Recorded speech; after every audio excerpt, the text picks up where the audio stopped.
এত জরুরি একটা জিনিস।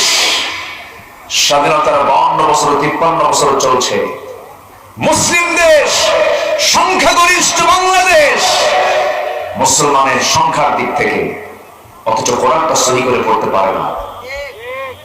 আপনি মালয়েশিয়াতে যান, আমি গত সেপ্টেম্বরে আমার একটা সেমিনার ছিল মালয়েশিয়াতে।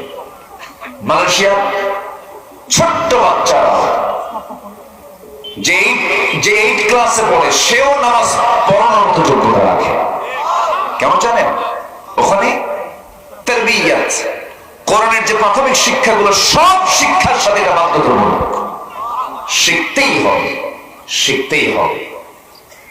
সম্মানিত ভাইরা, এই ক্রাইসিস গুলো আমরা ফিল করছি, আমরা অনুভব করছি। জাতির কোরআন বোঝা দরকার সবার আগে না সবার পরে?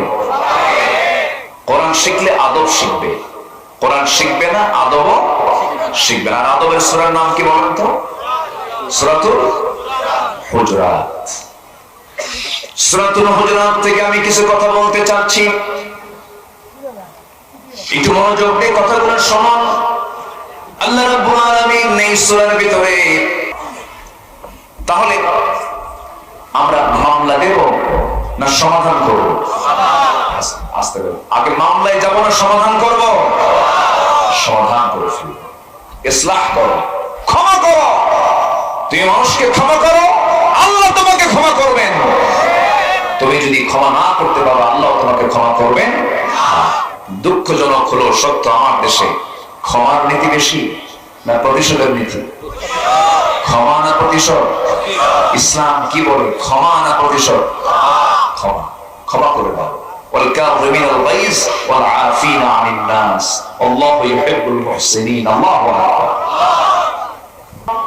মুরব্বিদের সামনে যারা জুনিয়র থাকবেন, সিনিয়রদের সামনে যারা জুনিয়র বসে থাকবেন, অবশ্যই তাদের কথা, তাদের আচার, তাদের আচরণ, তাদের ব্যবহারগুলো হবে সম্মানের সাথে না অসম্মানের সাথে? বলেন বলেন, সম্মান না অসম্মান? তাহলে একটা বিষয় স্পষ্ট হয়ে গেল, সূরাতুল হুজুরাত হলো আদবের সূরা। সূরাতুল হুজুরাত হলো পারিবারিক সূরা। একটা পরিবারকে, একটা সমাজকে, একটা রাষ্ট্রকে যদি শিষ্টাচারের শিক্ষা যদি দিতে হয়, সূরা হুজুরাতটা বাধ্যতামূলক করে দেওয়া উচিত ছিল সমস্ত সিলেবাসের ভিতরে। যদি আমি এমন বড় কোনো আলেম না, ভাঙ্গাচোরা মানুষ ডাকে আসি। আমার দেশে অতিরিক্ত ফতোয়া দিতে গিয়ে আমাদের দেশের ভ্রাতৃত্বের মতো এক গুরুত্বপূর্ণ একটা বিষয় ভাঙ্গনের পথে। আসতে বলবেন না, জোরে বলুন ঠিক কিনা? ভাঙ্গনের পথে।